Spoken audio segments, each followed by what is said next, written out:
Sepekan terakhir kasus transmisi lokal 19 di Bali masih bertambah. Menurut data penambahan kasusnya hingga Selasa 19 Mei 2020 sebanyak 3 orang sehingga kumulatifnya mencapai 141 orang.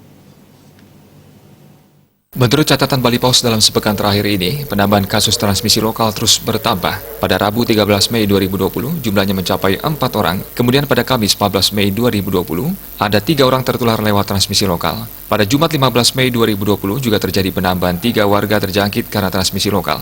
Pada Sabtu 16 Mei 2020, jumlah transmisi lokal kembali bertambah sebanyak 3 orang. Kemudian pada 17 Mei 2020, warga yang tertular lewat jenis penyebaran ini bertambah 1 orang.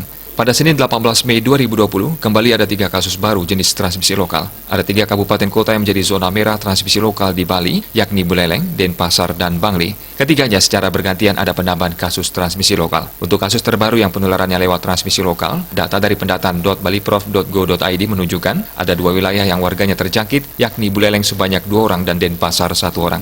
Menurut Sekretaris Gugus Tugas Percepatan Penanganan COVID-19 Kabupaten Buleleng Gede Suyase, kedua warga yang terjangkit COVID-19 lewat transmisi lokal diduga tertular dari keluarganya. Pihak akan menerima tambahan 2 pasien terkonfirmasi positif dari tes spesimen swab PCR dan masih menjalani pengobatan di RSP Girimas.